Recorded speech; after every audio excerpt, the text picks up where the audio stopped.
Welcome to International Jazz Day. This event now this is the 12th year of this event, and every year it's been exciting and enjoyable for so many people all over the world, not just in the United States, but everywhere. And now I have the great pleasure of being able to have a conversation with my dear friend, President Clinton. Thank you, Herbie. Thank you so much for being here. It's great to see you again, as always. Great seeing you too. Thank you. We've been doing this a long time. I know. It's almost 30 years ago, I think. I think the first interview we had was in 1995, I think, 28 years ago. Wow. And of course, you played for me before then at the inauguration. That's the first one. Absolutely. That was fun. Oh, by the way, when you were, before the inauguration, when you had an event well, it wasn't. It was in Arkansas. In Arkansas, right. Yeah, you played with a group of musicians at my last governor's inauguration in Little Rock. Right, exactly. That was 1991. Yeah, so we've had interactions 32 so years. many times, right? Which is great. You know, and something I found out today, you were born in 1946, right? Yep. That year, the guy who was my best friend at the time in Chicago, my hometown, his parents bought him a piano. So this is before I started with music. And my mother noticed that almost every day I would go over to his house, and before I would even say hello, as soon as they opened the door, I would say, can I play your piano? I didn't know how to play piano. As a matter of fact, I can't even imagine what I did on the piano. He probably taught me the boogie woogie and, you know, maybe chopsticks or something. Yeah. But my mother noticed that I seemed to be interested in the piano. So the next year, when I was 7, she bought me a piano. And that was my beginning with music. Wow. You know, from a personal standpoint. I mean, I listened to it before, but I wasn't a big jazz fan at first. That didn't happen until I was about 14 years old. But what was your beginning? I mean, it was in your family already, Well, right? yeah, I didn't come from a family of musicians. I remember when, but my mother always liked music, and she went to nursing school in New Orleans. Oh. So I remember when I was like 3 or 4 years old going down to see her, because my natural father was killed in a car wreck before I was born. So my mother went back to nursing school. I lived with my grandparents. I went down there. And I had these just vague memories that New Orleans was a music center. Oh. You know, I was a kid. Right. And then later,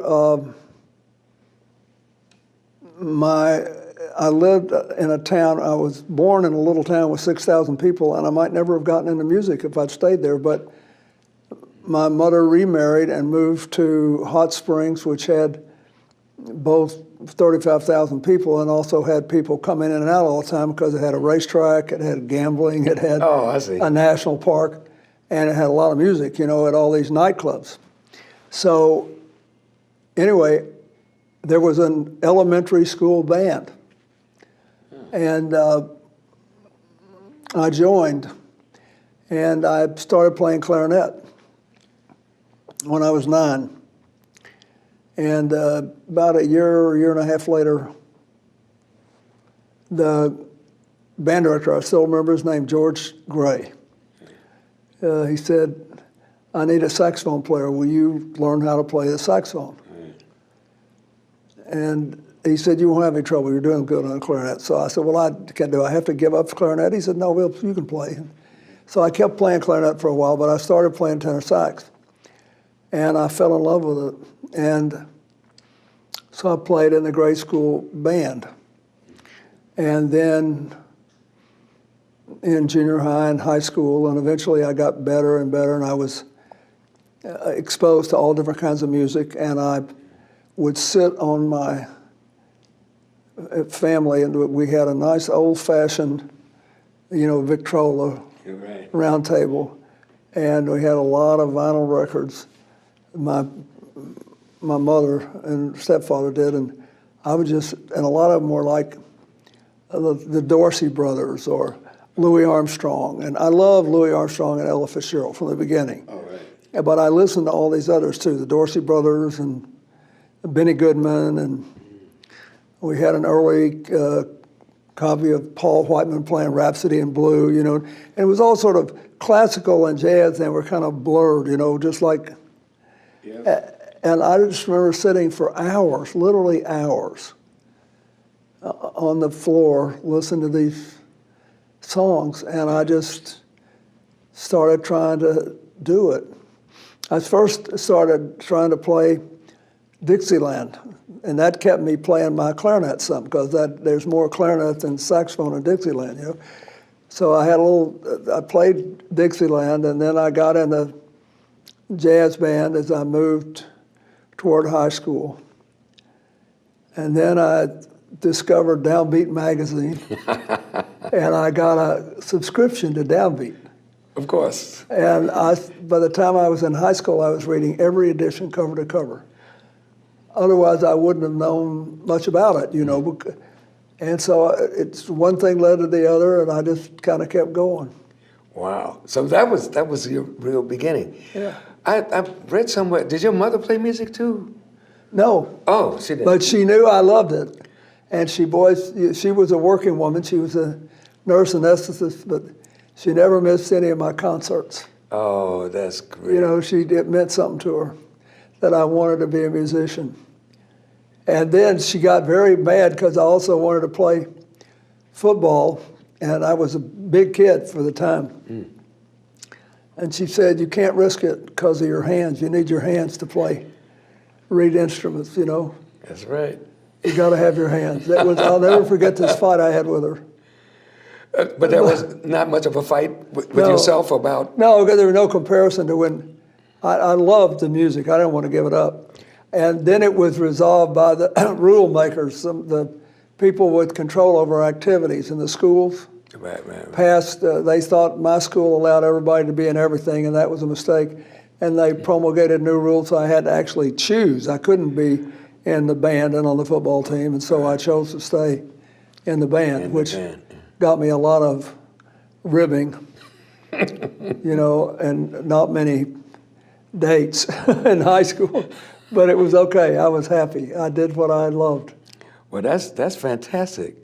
Now, I heard you were interested in engineering too, or? In what? Engineering? No, that was you. Well, yes. That was what I did. Somebody told me that was something. Well, I got interested in it later because I was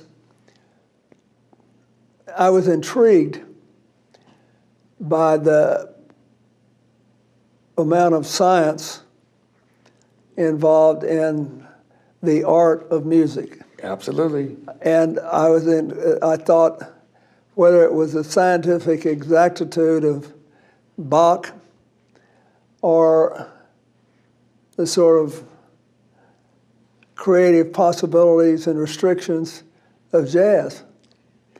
I always try to study it.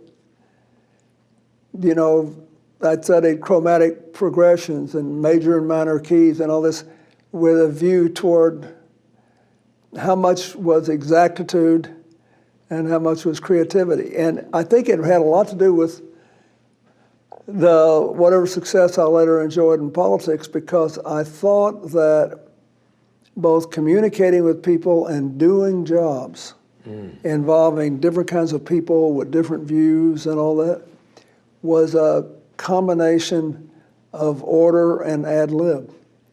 It's like jazz, there's a song, it's in a key, it's got a tune. You have to know all that. Later there was Ornette Coleman, Eric Dolphy, all these atonal experiments, but basically that's what it was. The foundation was that, right? And so you had to master that before you could be creative out of it. Right. And I love that about it. I always loved that. Having And that I kind still of like, freedom. I used to, when I was playing in high school and everybody wanted to be cool, a lot of people thought I was too soft because I liked Stan Getz and I loved the Brazilian music. Oh, yeah. But I liked Sonny Rollins when he played it too. So I mean, I liked the music. But I didn't think it was a bad thing to be able to make a beautiful sound and still have great technical facility. Stan Getz had a gorgeous sound.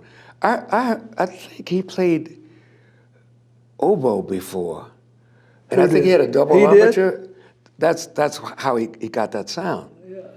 Because that it makes wasn't sense, just the 'cause- lower lip; it was both the upper and lower lip. I remember I got a letter once from Herb Alpert, Oh, you did? who said that he owned Stan Getz's last saxophone, and if I would come to his place, he would go to the safe, take it out, and let me play it. And I never took him up on it. I wish I had now. I have to ask him about that because I see him sometimes. Yeah. You know, I live When in. you tell him, I've never forgotten what a generous offer it was. I thought it was fabulous. Okay. But anyway, I love Getz. But I like Coltrane too. I thought he was, not even borderline genius. He was clearly a genius. And I admire the fact that I have CDs of Sonny Rollins in 5 decades. Wow. And his So record you- going back yes. to the 50s, 60s, 70s, 80s, 90s. No. And the 2002, I guess I'm into 7 decades now because I've got one he did in 59. And I was telling him how much I liked to. Coltrane you're talking about? Or, Huh? You're talking about Coltrane? Oh, No, Sonny Rollins. Rollins. Okay, No, got it. Coltrane didn't live long enough, but I've Right, got a lot of exactly. his music. I've got hundreds of CDs of saxophone players, just saxophone players. All right. And if I liked a song like My Funny Valentine, I'd sometimes had 8 or 9 different versions of it by different artists to see, and I would play them sequentially to I see how they were faithful to what was wonderful about the song and how they made it better in their creativity. Oh, yeah. That's back when the first, you remember the Apple developed those iPods? Yep. And then so I'd like literally 9 different versions of Summertime on it, just because I wanted to see what they did. Right. That makes a lot of sense. I didn't do that much. You really made a whole study out of how different musicians treated one individual song. I never went that far with it. My approach was I listened to a lot of different people, but I actually didn't know the words to songs. I'm one of those musicians, and there are plenty of us, who cannot even we can hear the words, but it doesn't go to the part of your brain where you actually, it becomes like a foreign language, even if it's English. Yeah, you can't, even a song you know well, you can't remember the lyrics. Right. That happens to me too. It's because I hear the textures of the instruments, the orchestration, and how the different melodies move and cross each other, and that is exciting to me. It took me all the way up to about 11 years ago for me to really decide, okay, I have to learn more about lyrics, right? And I made a record, called River, and it was Joni Mitchell's records. Who had wonderful lyrics. She's the best. And when we would rehearse the songs that we had chosen, I had decided to write all the lyrics for each song out. Before we would play an individual song, I would hand the lyrics to everybody, all the musicians. There were, I guess, 5 of us anyway. We would go into the engineer's booth and we would discuss the lyrics. Fortunately, the producer was a former husband of Joni Mitchell's. So he knew all the stories behind the lyrics. And we thought maybe we'd spend 5 minutes talking. We'd spend 20 minutes to half an hour talking about each song. And then we recorded it, because I just wanted to immerse myself in that, because I knew I had this, it's like a jazz musician's disease.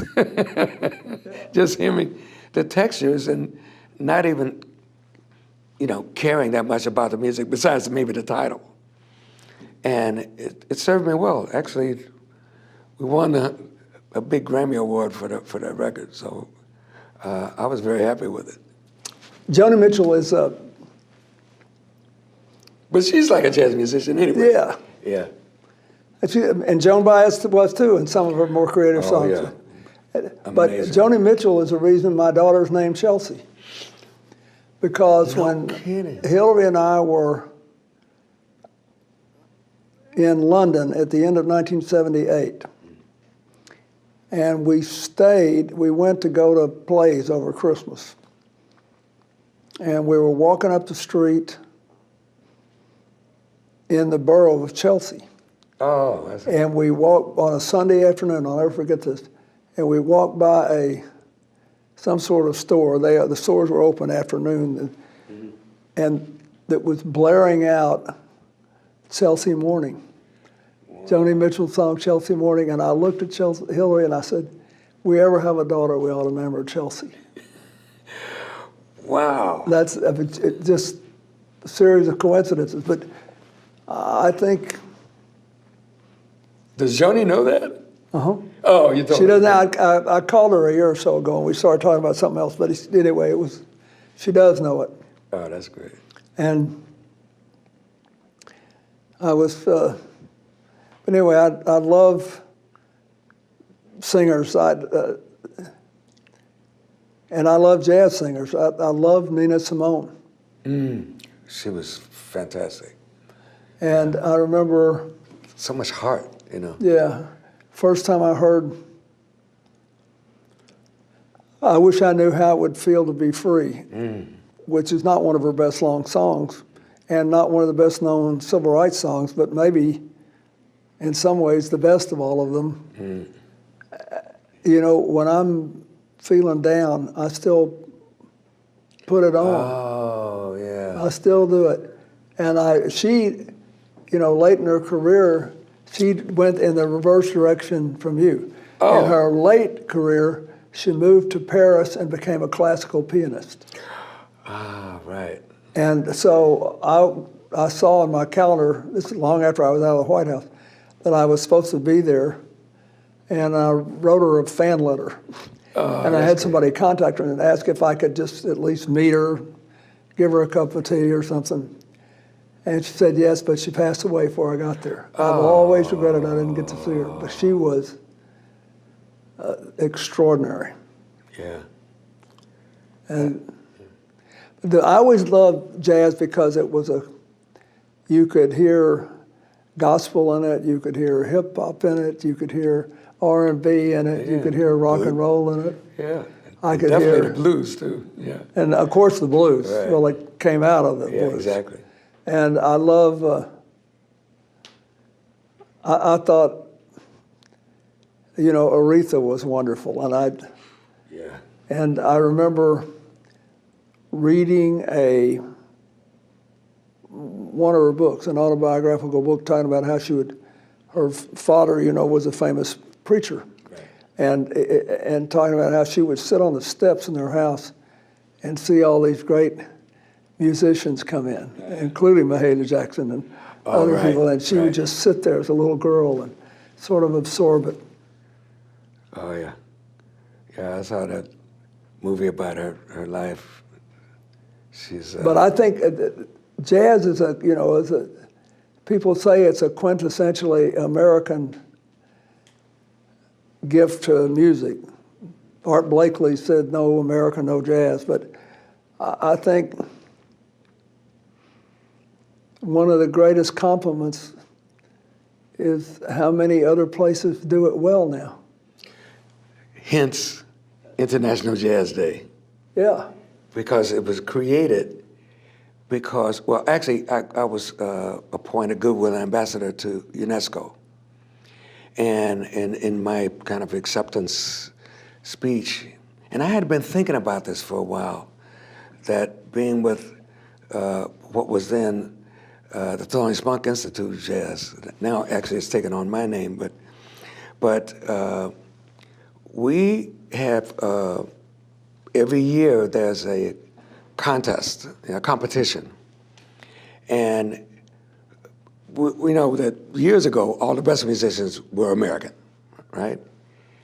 Now, all of a sudden, the winners of the contest were from Armenia or from Lithuania, or, I mean, they were from all over the place. And I was noticing that, yes, it really is an international music now. Oh, it's unbelievable.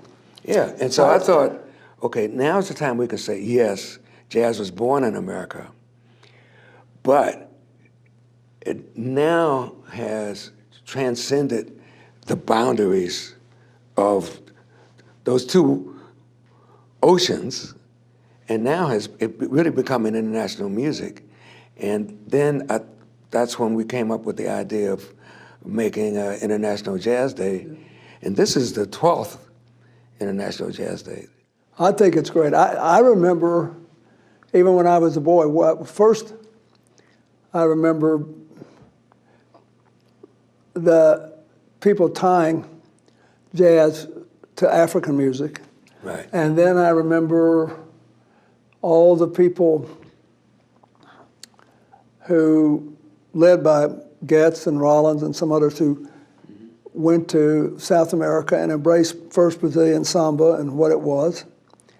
And then when Dexter Gordon was by far not the only black jazz musician who went to Scandinavia, but he went to Denmark, I believe, and had a great career and like infected them with a love for jazz. And by the time I became president, Václav Havel had used the jazz club as his laboratory from which sprang the Velvet Revolution, the nonviolent overthrow of communism. And then I went to... Madeleine Albright told me that. I went to Bulgaria in 2005 after I left the White House. And my friends there said, oh, you got to go to this jazz club because it was almost like the Czech Republic, that they helped us become free too. Right. So I went to this unbelievable jazz club in Sofia, Bulgaria. I couldn't believe it. I'm thinking about it because I'm going back there in a few weeks, but I've seen, jazz go around the world. And I also have seen it go back and transform other forms of music. I still think Gershwin's Porgy and Bess is an unbelievable creation. Absolutely. And he blended. And Rhapsody in Blue too. Yeah, I mean, when he wrote Rhapsody in Blue, it was almost like he was trying to be Bach. It was, Gershwin. It was like he could make it classical music. Porgy and Bess was something altogether different. Oh, it was like you're right about that. Notching up gospel and blues, just notching it up a little bit and making it something totally different. Yeah, it's fantastic. Yeah. But so when you started as a classical piano player, didn't you? Yeah, I did. But what a lot of people don't know is that before that, I was listening to black radio, and I was listening to like the doo-wop band singers that they had at that time. I tried to do that a little bit myself, standing on a corner with a lot of other kids, singing some of those songs. But at the same time, on Saturday, there was a classical station that played classical music, and every Saturday, the family pretty much listened to classical music. But my parents were already listening to Duke Ellington and Count Basie and other mostly big bands, and singers like Ella Fitzgerald. And I didn't pay that much attention to it, but then when I started taking classical piano lessons, I heard Chopin played by my piano teacher. And before that teacher, I had my first teacher taught me basically how to read. She didn't tell me anything about the touch and the sound of the instrument, and how to make the instrument speak. The second teacher, when I heard her play Chopin, it was gorgeous with the touch, and I watched her fingers, and I said, "Can you teach me how to play like that?" She says, "Well, I can try." And to me, that was like a dare. And I decided I want to be able to play it like that. So I really was concerned about the sound I was getting and the phrases, rounding off the phrases to make them feel alive and not just notes on an instrument.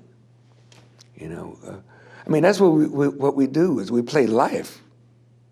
Oh, by the way, people don't realize it's not just jazz musicians that are improvisers.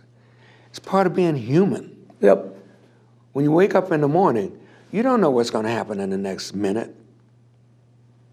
Throughout the day, you never know what's going to be happening in the next minute.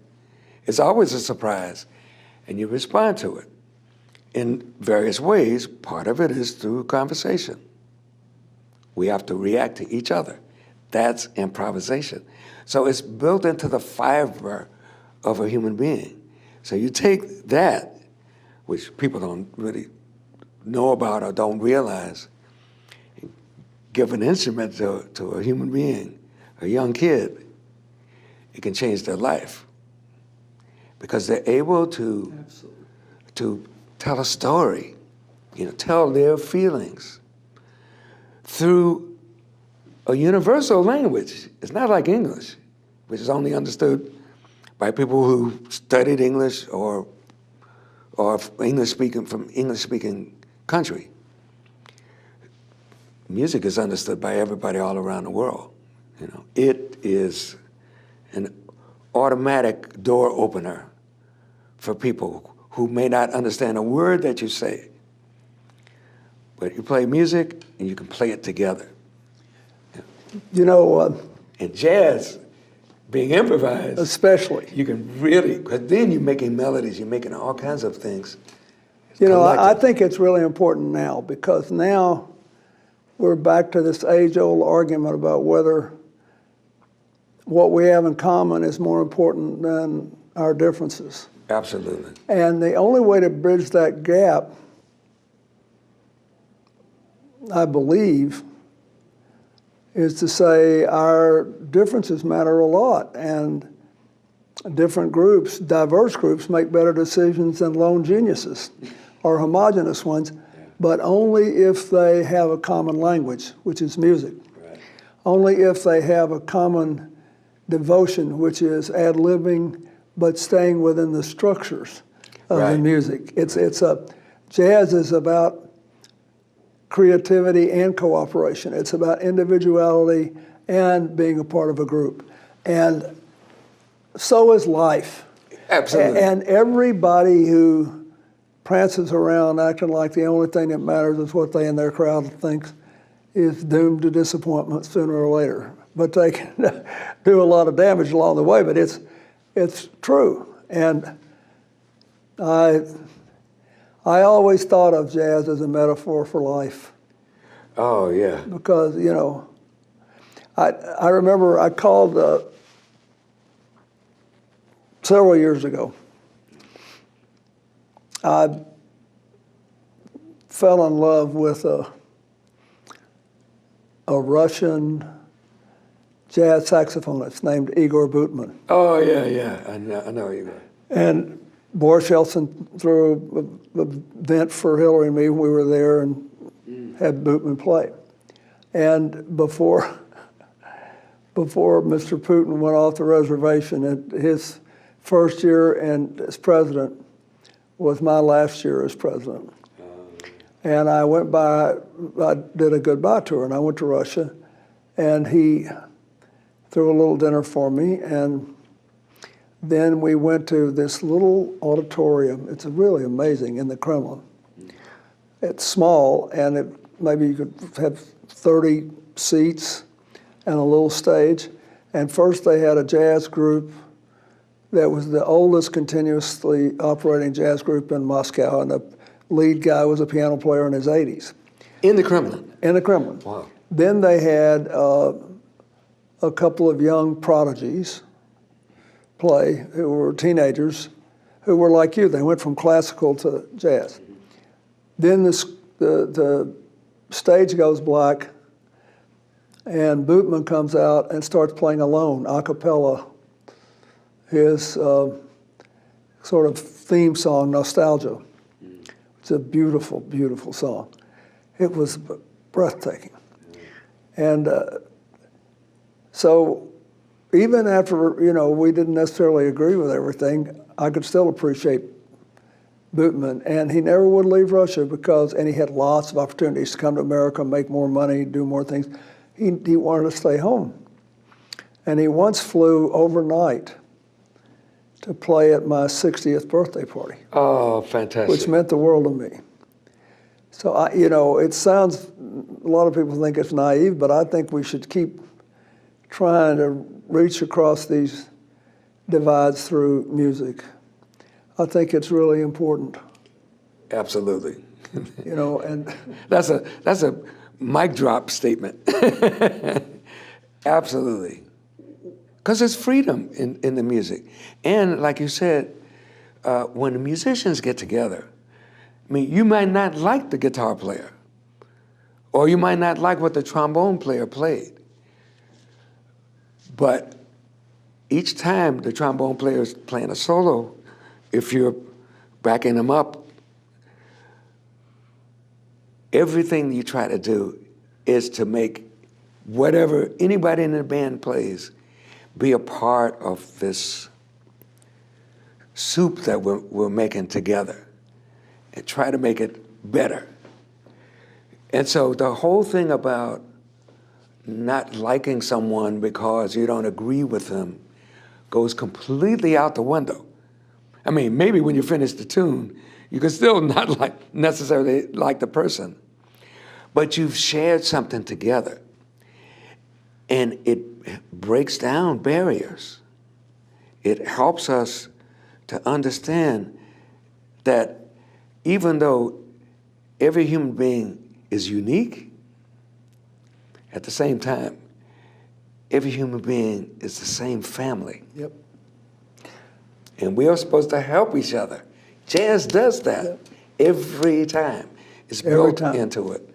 Nobody's ever questioned the idea of try to make the drummer sound bad. I can't even formulate it. Yeah, we don't root for other people to fail, do we? Right. We remember the performances that were stunning. Like, 3 or 4 years ago, maybe longer now, I was in southern Denmark to give a speech. And they said, we got you a jazz band here because we know you love jazz. Yeah. So it's a little 5 or 6 piece band. And the star of the band was the female trombone player. Oh. And in my life, I have never heard anybody better on the trombone. No kidding. The Danish woman, and I literally couldn't breathe. And I keep hoping the world will discover this woman. She was unbelievable. Wow. And they're great Danish bass players and other instruments too. But trombone, play a female? Yeah, and man, she was. that's I great. thought the horn was going to walk out of the room under its own power. That's how good she was. She was just unbelievable. Wow, that's But- great. Who were your biggest Influences? influences? Well, okay, Bill Evans was one, but actually I was, in the beginning, it was Oscar Peterson. Nobody like him. Yeah, I mean, but I heard from Oscar Peterson, and I know this to be true, Nat King Cole. Yep. That is like the father of what became modern jazz. Yeah. And most people know of him as a singer, right? They don't know he was the pianist. He had the touch, and I could hear it very much in Oscar Peterson's playing. But then I also loved Chopin, I loved Ravel, and so when I heard Bill Evans play piano with Miles Davis, that just blew me away. Yeah, What he you could thought do. of Yeah. Ravel. But I love the blues. Yeah, you're right. I thought of Ravel, right? Yeah. But I love the blues too. So I loved Oscar Peterson, and so the combination of those things. It's very interesting you say that because Peterson, is Canadian. He was Right. Canadian. Yeah. And one of his great pupils, like you mentioned, Nat King Cole, was Diana Krall, who was married to Elvis Costello, Right. who was a great blues singer. And most people don't even know that she's every bit as good a piano player. Oh yeah, she can play. And it's just interesting how all these things, that's the great thing about jazz, it just keeps building on itself. Yeah, which is fantastic. Yeah. Oh, this has been great because we've had a chance to really mention how jazz has been such a big influence on how we look at life. Oh, yeah. So the schools need that. Children need to be exposed to music and exposed to instruments that they can play. I think it can get us out of the trouble that America is in today. It's too much like infighting over so many issues. I think the music is going to lead us the right way. Yeah. Well, once you hear somebody else try to communicate in music, and you have tried to do it, and you see both how hard it is and how fulfilling it is, then it seems pointless to spend your whole life trying to bludgeon somebody and demean them when you could, we actually need to get there together, wherever there is, whatever there we're talking about. And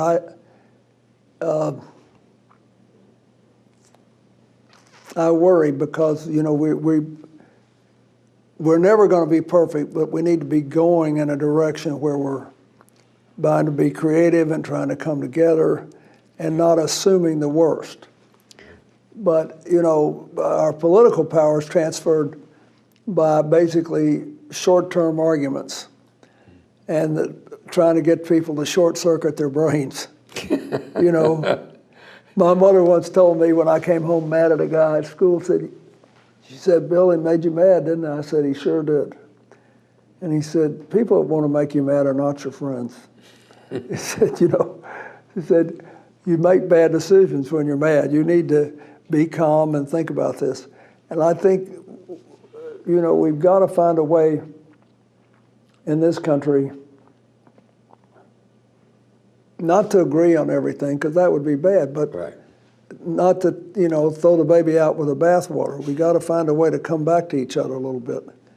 And I think if we had a little more jazz in our life, it would be better. Oh yeah, I think so too. I think there's a lot of fear going on. You could let that fear come out through the music, and make it your adversary, and then you will be released Yep. from so much of the anger that comes as a result of that. So I think we've discussed a lot of things that I think a lot of people would want to hear. I hope so. Yeah, so I want to thank And you. I hope they enjoy the music. And I hope today we'll have a few more people around the world listen to jazz and become converts. Fantastic. Thank you very much. Thank you. Thanks for all the years. I've loved being your friend. Oh, thank and you, I've learned a President lot Clinton. from you. Thank you. I've learned Thank a lot you. from you, especially today. Thank you. you.